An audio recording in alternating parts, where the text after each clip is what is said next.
Welcome to the Find Your Leadership Confidence podcast with Vicki Nedling. You are about to discover impactful lessons that help you grow as an individual, grow your confidence, and find the positive and good within you, so you powerfully and authentically become the best version of yourself. Be sure you visit our website at www.findyourleadershipconfidence.com. While you're there, subscribe to us via your favorite network.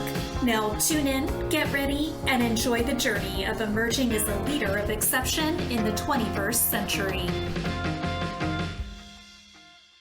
Welcome, everyone, to the Find Your Leadership Confidence podcast. I'm your host, Vicki Nedling, coming to you from Roswell, Georgia. The goal of this podcast is to bring topics and guests to empower you to be able to take your business or your life to the next level. Today, I am so excited to have Jason Skeesick as my guest. And let me just tell you a little bit about Jason. He is a U.S. Army veteran, coach, and an entrepreneur evangelist. He is a father, a husband, a fighter, and carrier of all heavy things. His company, Spear and Clover, helps businesses with passionate leaders, talented teams, and strong playbooks go from contenders to dynasty organizations. He leads the Spear and Clover Mastermind, a large group of like-minded entrepreneurs united in helping one another impact the world with their unique missions. You can also find Jason hosting a weekly Spear and Clover podcast available on YouTube and across all audio platforms. I chose the theme today to be how to succeed in business and still love your life. Please join me in welcoming Jason Skeesick. Oh, Vicki, thank you so much. You honor me with that wonderful introduction. I am so happy to be here. And as we record this right before the holiday season, Yes. right before Christmas, I'm just so honored that you took the time to make time to talk to me today. I think this is a Christmas gift we're giving everyone. You have such a great background, and I think you're going to be sharing some wonderful information as we talk about, how to succeed in business. A lot of people in the last 2 years decided to chuck that corporate world, go into business, and then realize, geez, I don't really know what the heck I'm doing. Yeah. And so people like us are there to help them. And that's the whole goal of this podcast, is to really be able to connect. So I always start out with a really easy question to not tax your brain too much. Where do you call home? Where do you live? It's a great question. So it's two answers. One is I live in the Indiana Dunes National Park outside of Chicago, and it's absolutely beautiful. We're stuck inside of a snow globe today. We have a little bit of a blizzard going on outside. But I will tax my brain a little bit and go a little deeper, because I always used to get yelled at in the Army when we were living in Iraq, because I would be like, you guys ready to go home? And everybody would get so upset that I would call these barracks in this 120-degree desert home. And so what I'll tell you is home is wherever the people that you care about are, and wherever you lay your head at night. So I've been carrying home around with me for many years. That is so true and so beautiful. For me, I've lived actually here in Atlanta longer than I lived in Pittsburgh. Mm-hmm. But when I go home to Pittsburgh, right? Yeah, I hear and that. It's where the family is. It's no matter what. All right, we're going to get into this. If you all have not grabbed paper, pencil, or a tablet to take notes, you should, because we're going to be sharing some great information. Let's do it. The first thing is, how can you achieve big, hairy, long-term goals in your business? Please tell us. Well, so it's a great question, Vicki. I think that everybody especially those people that are starting out as entrepreneurs, they start it because they have passion and they see the world as it could be, and they can't help but take action to make it happen, right?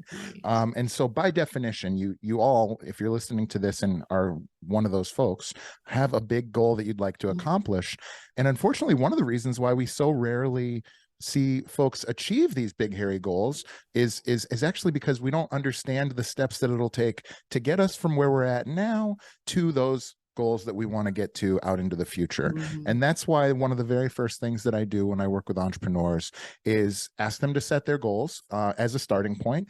And then we start to look at, okay, if it's, I want to make $1 million, that's like the obvious example. I want to make $1 million and I want to work 20 hours a week or whatever it is, which is totally fine. Which is totally fine, and it's actually doable. But the what I need to understand after that is what are the steps that take us from, that bridge us from where we're at now to that point. And so we have to start to ask those pretty easy questions. There's just a lot of them, and I like to break those down into sort of quarterly, monthly, weekly, and then daily goals that'll help us to achieve that. One of the reasons why we call our company Dynasty Defined, it's a sports metaphor, right? There's dynasty organizations, the Steelers, of course, being one of them. I was just gonna say, Yeah. yes.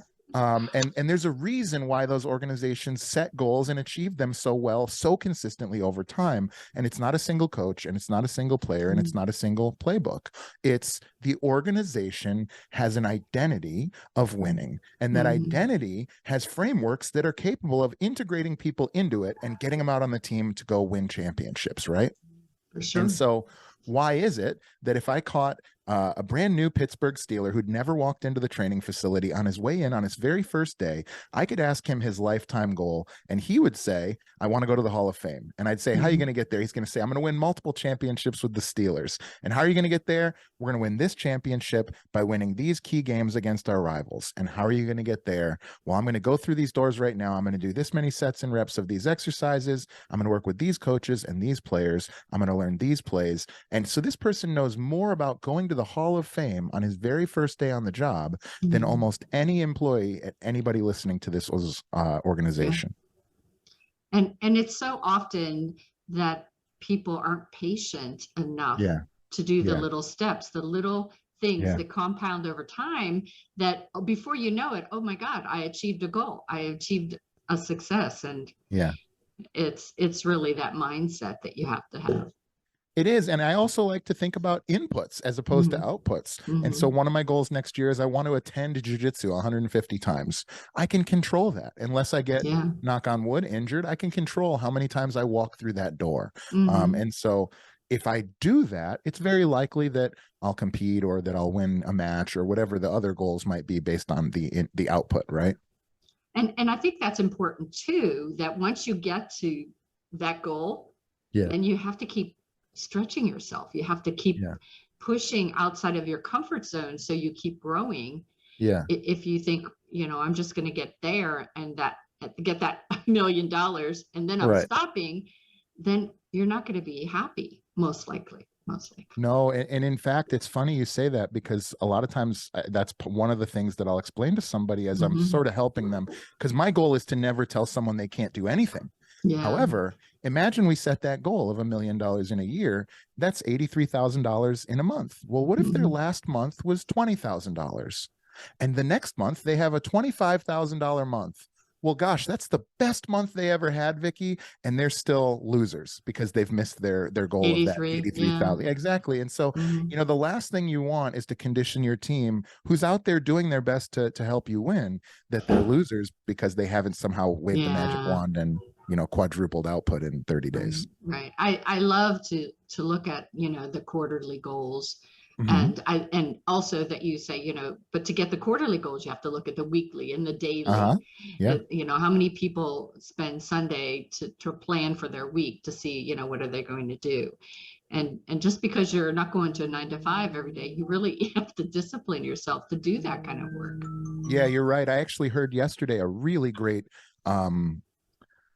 words of wisdom, and that was every day deserves 15 minutes of planning, every week deserves an hour, every month deserves a half a day, and every quarter deserves a day, and every year deserves a retreat. I forget who said that, but it was a guest on my show that had said it to me, but I forget who is the quote for that. That's great. Yeah. All right, next is, how can an entrepreneur be successful and love their life at the same time? Well, for starters, Vicki, I would start by defining what success means to you. Because for me, success means having a business that makes an impact on the world in a way that I'm passionate about, but it also means that I have time every single day to spend time with my family and with my friends if I choose to, as well as to take some time for self-care. And so for me, my definition of success, how do I achieve that? Well, I start with a perfect week calendar, which is 7 days that are blank, and I fill in my non-negotiable time with my family. Yeah. I fill in my non-negotiable time with my gym and my personal self-care stuff. And then I fill in the rest of that time with work. And the funny thing is, Vicki, while I'm playing with my daughter, which I did all day today because our power was out or our internet was out, while I'm playing with my daughter, I'm kind of going through my checklist of what really needs to get done. And then while I'm at the gym, mentally, I'm driving there, I'm thinking about what needs to get done. That way, when it is time to go to work, I run into the office and I cannot wait to pour out the amount of valuable work that's already 90% of the way done, just because I've been spending time doing those other things. And so, I think a lot of times, unfortunately, people are conditioned to think that success is something that once they get there, they might not actually enjoy. That's true. And also, I think an important point you made is that the time that you take away from that task that you're trying to do can be the time that you solve a problem. Oh, yeah. You know, that your brain kind of shuts down from that trying to solve it to actually solving it. You know, I sometimes do it steaming my floor. It's like, oh yeah, sure. You know, or taking a walk, and the purpose wasn't to solve the problem, but as my mind quiets down, it suddenly can be a better tool to solve things. Yeah, that's a really excellent couple of different ways. My number one advice is take a walk, but I actually think those like doing the dishes is another one for me. Right. But I can understand where when you're steaming the floor or you're vacuuming, you're doing this sort of or mowing the lawn. I used to have it mowing the lawn. Same thing. When you're doing that kind of regimented thing where you're paying attention in some ways. I think it's called beta waves. The brain's producing beta waves, and you find that flow state pretty easily. But yeah, it's funny that we share that. Yeah, because you're not really thinking about what you're doing, and that allows your brain to really think about other things. Yeah, driving, stuff like that. So you talk about core values a lot on your podcast. And so how do you develop true core values as an entrepreneur? It's a great question, Vicki. I think, first of all, the thing that when people mostly think of core values, what they think of is the day that they filed their LLC, the day that they started their business, somebody probably along the way told them, and you're going to need a mission statement and core values. And they're just like, oh, I'm so excited to get out there and impact the world. Let's Google McDonald's and Apple and Best Buy and Home Depot and UPS and whichever ones of those core values that we like the most, let's put them on our thing. And then let's slide them in a desk drawer and close it forever, never to be heard from again. And so one of the first things I do is I ask folks what they are, and usually that's the story I get. And so what I'll tell you is, in my opinion, and certainly it changed my life in many zeros behind it, is your core values are already within you, and they're already what got you to where you're at. They're exactly who you show up as every single day. And so in the present, there's nothing you can do to stop your core values. They are the embers that burn inside of you that make you who you are, good, bad, or otherwise. It's up to you whether you decide to reveal what those are and try to define them in a meaningful way, where now you can use them as what I call like a 5-sided puzzle piece that I can hold up to the past and understand why things worked really well or didn't work for some reason and I couldn't figure it out. Or I can hold them up to the future, whether that's a potential hire, an opportunity, a joint venture, some path that I may go down. It's very easy for me now to evaluate people and opportunities based on these 5 core values that I've developed. But frankly, they were there anyway. It's only taken me out of the present now because I know what they are. And it also, I think, helps you in those tough decisions about, do I take this next project, client, whatnot on? Do they align with my core values? Yeah, I'll give you an example. So I have an assistant right now. I spent a year, I retired for a year after I sold 2 companies in 2 years. And when I started the next company, I brought on one person, and he's just an A. He's not a VA. He's an A. He lives here. We do jujitsu together, so he's just an assistant. I've never said that before, but it is funny.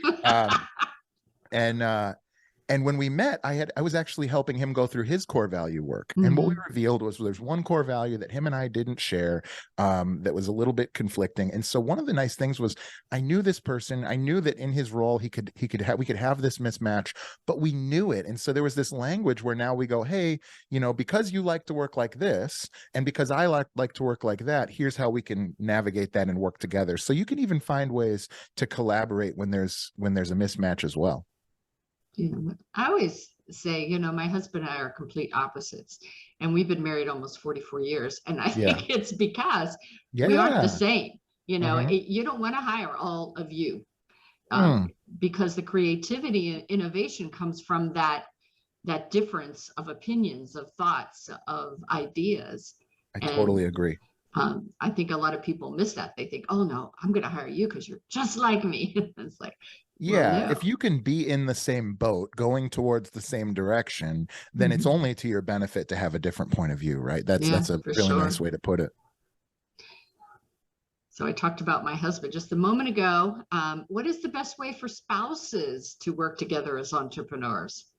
This is a good example, or this is a good question, because this is something I don't do it as often as I used to. I used to coach gym owners, and a lot of gym owners are husband and wife teams, and now I coach just entrepreneurs at large, and so fewer of them have been male female partners. But for starters, when I met my wife, it was the first time that a disagreement was very, very small in relation to my affection for her. And so because of that, it made everything easy. And so then when we eventually, a couple of years in, decided to have her be a full-time employee, and she was never really a partner in that business, but she was definitely a full-time employee, and I definitely weighed her input very heavily. I simply did the same thing. I viewed her, my desire for her to work with the company on an infinitely long timeline. And so because of that, any obstacle that we encountered day to day became minuscule in comparison. And so this very, very long road with a very, very far horizon, any problem instantly becomes a pebble, right? And then separately, day to day, a lot of the things were keeping our roles somewhat separate. And so I just trusted her. She knew the horizon and the path we were going towards. And I trusted her to do her stuff, which was typically things like event planning, marketing, to some extent, and keeping the tribe at the gym that we were running at the time happy.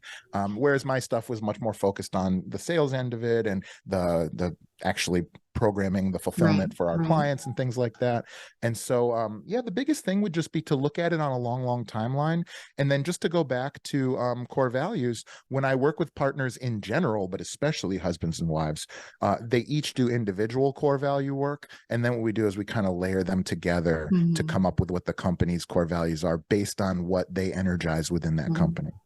Very good. That's a smart way to do it. Yeah. So how does fitness and health help me to find success as a leader and as a business owner? I think that confidence is not mental. No. I think that confidence is physiological. And so when you walk into any room or any situation, I think your confidence stems from how well you've been prepared for that and how you feel about the things that you've done to prepare for that. And ultimately, Vicki, we really are only like two things. We're like our brain and our consciousness and our body. And so if 50% of that is an afterthought, it's very difficult for me to walk into any room confident. And so what I would say is, your body, your experience in this world is at the behest of your body. Your brain can have all the desires it wants, and if your body says no, then it's no. And so what I've found is not only by staying healthy and keeping the machine that moves my brain around makes me think clearer, I have more energy, I'm more attractive to other people, I find myself more inspired, things become more easy, my confidence is better, but I can live longer, I can spend the money to go on a beach and feel comfortable while I'm there.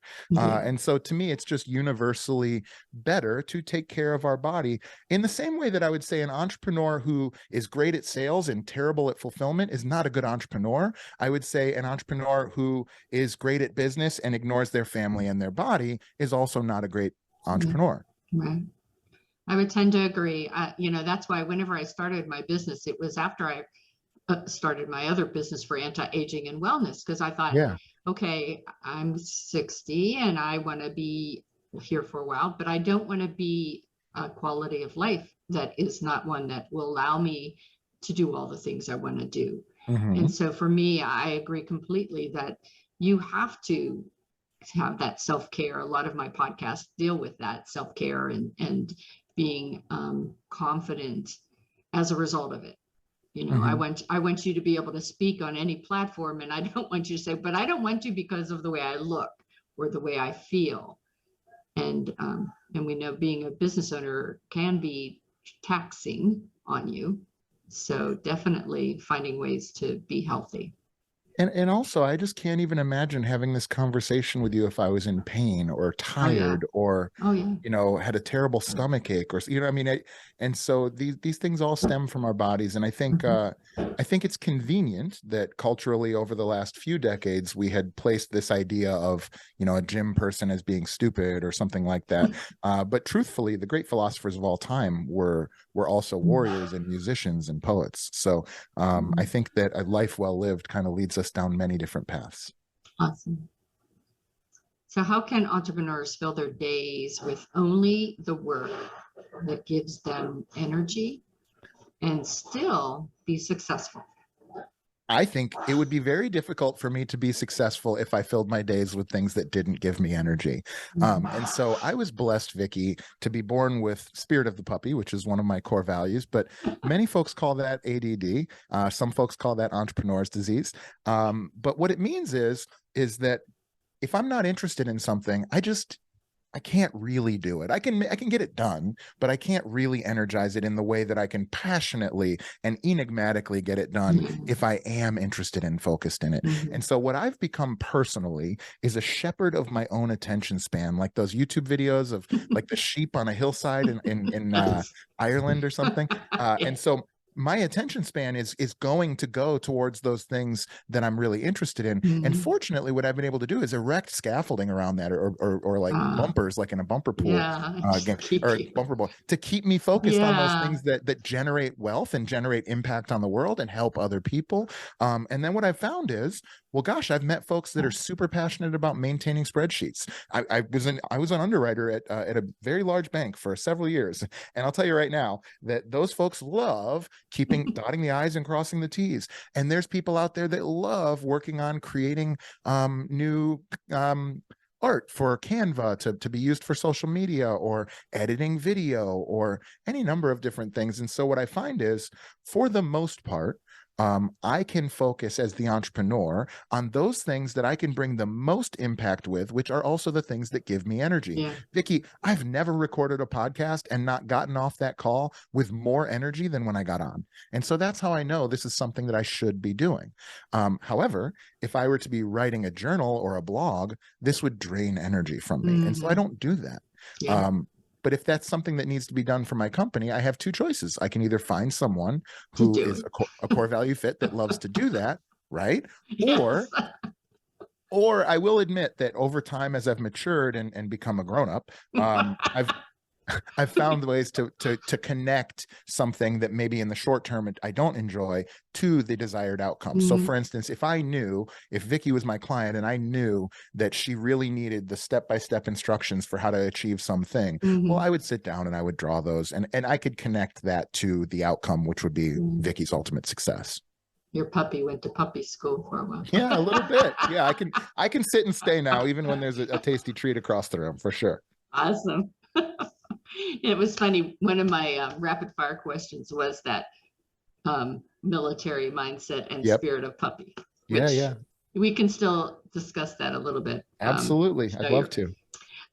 And last question before rapid fire is that I'm an expert. I help people to be comfortable in speaking and to really get their energy and their passion out there, as well as the leadership from your heart, your head, and your hands. So I'm that expert. How can I possibly replace myself in business?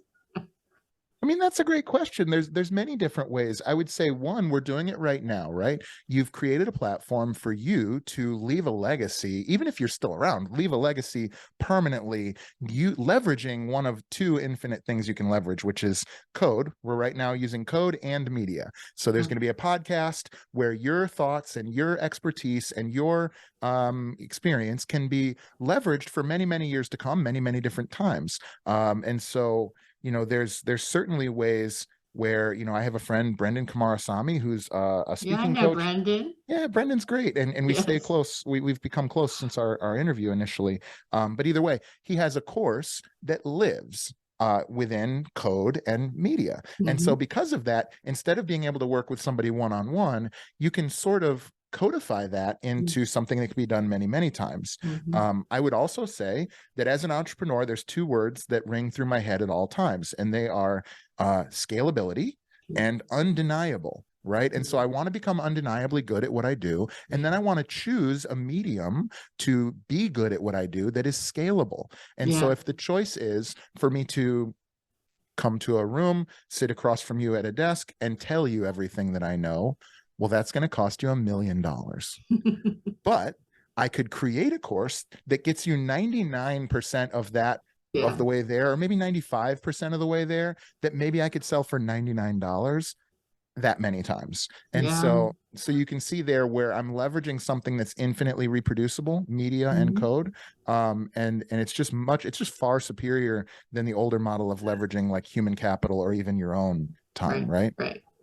Yeah. It's much better to do group coaching than one-on-one, because Absolutely. there's only so many hours in the day. But if I can do, 25 people in for an hour, I can't do 25 people in one day because there's only 24 hours. and then there's a world where, I mean, listen, this is not new. The very first radio show, or even the printing press, arguably, right, is an example of, good ideas. The greatest authors, they wrote it once. And then it's been reproduced how many billions of times from there. I mean, so whether it's William Shakespeare or the Bible or Ayn Rand or any of these really impactful authors in history, this is not new to us, but it is something that's not apparent when you're an entrepreneur who thinks that you have to be the one that breaks down the barriers, that you have to wear all the hats and you have to kick down the walls and you have to make it happen. And so part of what I do is I work with who I call magicians. These are people who think that they do magic. They've got magic between their ears, and they have magic between their ears, and all they've done to get from point 0 to point 1 is break down brick walls and wear all the hats. And I help to teach them to understand how to codify that magic into science, because ultimately that's the only way that we're going to be able to impact the world. Teaching leadership, you see that all the time, where the leader has the hardest time delegating. And, for me, I think that's why I love being a teacher and facilitator, because I want to share what I know so that you can grow. And when I see you grow, then I feel that I've, actually achieved part of my goals.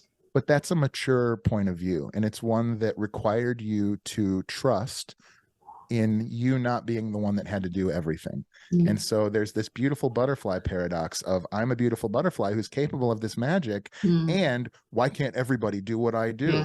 I get so angry. And it's like, well, the actual truth is you're angry at yourself because you haven't taken the time to tell them exactly how to do it. And trust that there are different ways to get the same end result. Absolutely. I always tell people, I love GPS because I can go and I'm going the wrong way, and GPS is trying to route me the right way, or I'm going the right way and GPS is telling me I'm going the wrong way, but I know that I'm going the right way. That's a brilliant thought. There's something in there. You could chew on that for a little bit. That's pretty good. I use that all the time. It's to me, it's just so visual to be able to think about it, All right, it's time for rapid fire, everybody. So this is where I have about 5 questions that he's going to answer very quickly to give us some information. And if it intrigues you and you want to know more, then you can go ahead and subscribe to the podcast and comment, or to go to his website, and we'll tell you in a few minutes how to do that. So the first is, and we talked about this earlier, but what steps, just, the basics should I do to try to uncover my core values? Great question. What should I go through? I mean, literally step by step. This is not rocket science. I happen to be very good at facilitating it. But I would start by writing down a series of words and phrases that are unique to you. So what are you? So for me, Spirit of the Puppy was the result of high energy, loves to try new things. If you walked into my gym and I was in the back, I was, hey, how you doing? I'm like running towards the front of the room. I never lose energy from being around other people. So that was the result of that process. So starting by writing down words and phrases that describe you, they describe, and this is unique to me. I then take the second step is I take this very long list. I will also go to my mom or my wife or a friend and get them to actually give me some input as well. Right. I add those in. So that's step one, is getting this really nice comprehensive list. Step two is I start to put it into silos. And I think I'm the only person that does it this way, because most core value generation work that I've seen done really focuses on you as a person. But I like to know, okay, well, who are you as a person? But also, let's get a bucket of words and phrases that describe how you work at your best. And let's get a bucket of words and phrases that describes how you communicate with others well. How do you collaborate well? And then let's get a bucket of series of words and phrases that are what motivates you, what gets you out of bed in the morning and really excited to take on the day. And so by doing that, we have more dimension. And that's why I say we have this nice 4 or 5-sided puzzle piece that we can hold up to the world and determine if it's going to be a good fit for us or not. Yeah, I like how you talk about having other people, because that inside, sometimes that fear factor comes in and we're afraid to ask people what they but that's think where everything good lives, isn't it? Yes, that's so true. It's like, okay, the mirror doesn't lie. No, all right, it doesn't. 3 takeaways from the balancing of life and work. What should be 3 things that you can give, our nuggets that you can give the audience for balancing life and work?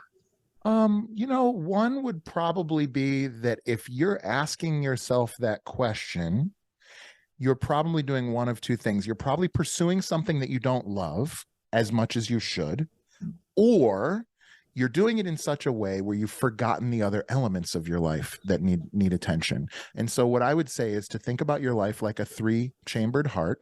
There's your business or professional, there's your social and family, and then there's yourself, your inner peace, right? And if you want to only put blood in one of those chambers, just understand that you're starving the other 2. And that the only way to really increase the total circumference of that heart is by focusing on all of those 3 equally. And that's a requirement of folks in my mastermind, is that we all will pursue business, personal, and social and family equally. And I think that's the only way to live a balanced and healthy life. And if you use that analogy, if a heart doesn't have blood going to it and those other 2 chambers, you're not going to live long. No, you're not. And that's exactly the point. And I think it's funny how many of these stories are right in our face, whether it's the lottery winner who won the $100 million and then died of, alcohol addiction, or whether it's the movie star that we see breaking up for the 5th time in a row, or the children that, all of these things, these stories that we see right in our face. And each one of us deep down in our heart goes, yeah, but if I just get that million, everything will be great. And it's just not true. I mean, I've seen some success in my life. Certainly you seem to have as well, based on this beautiful backdrop. And I can just tell you that, the things that make me happy are the fact that my daughter gets so excited to spend time with me when I see her, or that my wife still wants to go out on dates with me, or that I can't think of a business partner or a client that probably would have 10 bad things or 10 bad words to say about me, Nice. Where do you have grand boys? They're the best. Oh, all right. I bet. So what is the hardest thing you've experienced when moving into entrepreneurship from what you were doing before? I was born to do podcasting and to be an entrepreneur. But part of what made me born for it was that I had a really big mouth and really small ears. And what I've found is the only way for me to have gotten success, that got my foot in the door, but the only way for me to have gotten success was to shut the hell up and open my ears. And so my ears have grown 3 sizes in the last few years, and my mouth has shrunk quite a bit, even though I still use it all the time. Yeah, that's one of the things I teach, is the importance of active listening. Especially whenever you're first meeting and networking. Everybody that's networking needs to remember that. listen more Yeah. than you talk. All right. Oh my God. I actually have a course on networking, and I could spend the rest of your night talking about networking. Yeah. That's what Yeah. I find a lot whenever I do these podcasts. It's like we unravel the onion enough Yeah. that there are 15 more podcasts that we can do to just Yeah. spend and focus just on that one topic. Well, the only thing I'll say about it is this. Here's how you network. First of all, don't think about it in terms of networking. Like, Vicki, if I ever saw you at a Christmas party or a bar, I'd want to bring you in and give you a big hug and hear about your day and get to know you. And if you ever reached out to me, I'd be so excited to talk to you in the future. If you can be that way about the relationships you develop in business, I don't know if you call that networking or not, but you're going to be undeniable in this world of commerce if you can actually help people and connect people. I call it making business babies when I connect people that go off and do cool stuff. And so that's all I'll say about that. But I believe it's actually so much easier than LinkedIn would have us feel it is. And I really, I always feel like I got a new friend after the podcast is over. It's like, absolutely. I don't know how you feel, but I feel like I've got a friend for life now. 100%. And to me, it's not really followers or things. I have all these friends, you know, that if you came to my door, I would have you in for dinner and make you some of my dip. I live in the dunes, and I have taken multiple people that I met on podcasts out for rucks in the dunes. Yeah. Awesome. All right. What is going to be in your highlight reel? My personal highlight reel of my life? Thus far, what would it entail? I'm pretty proud of my time in the Army. I think I did some virtuous stuff while I was in the military. I'm very happy. The biggest thing I took away from being a gym owner for 12 and a half years, the thing I'm most happy about is the relationships and the children that are walking around today because their parents met at our gym, and the friendships that I still see. I regularly still get invited to weddings because they met at our gym. And then as far as for entrepreneurship, it's the business babies. It's the people that I have helped to get out of their own way or get around certain obstacles that then go on to make a bigger and bigger impact on the world. And so if anything, I hope to be featured on the highlight reels of many mountaineers as the Sherpa that helped them to the top. That's so great. Yes. Love it. And the last one, what's been the most influential resource for you in your career? Probably just following the plus equals minus lifestyle of plus always having a mentor who I was not ashamed to ask stupid questions and who was kind enough to give me those answers, whether I paid for them or not. I have several paid mentorships that I've had over the years, and as well as a couple of not paid. Equals, I've just gotten the most out of anything out of equals, out of peer-to-peer masterminding, which is why I'm building a tribe of my own. And then minus having mentees.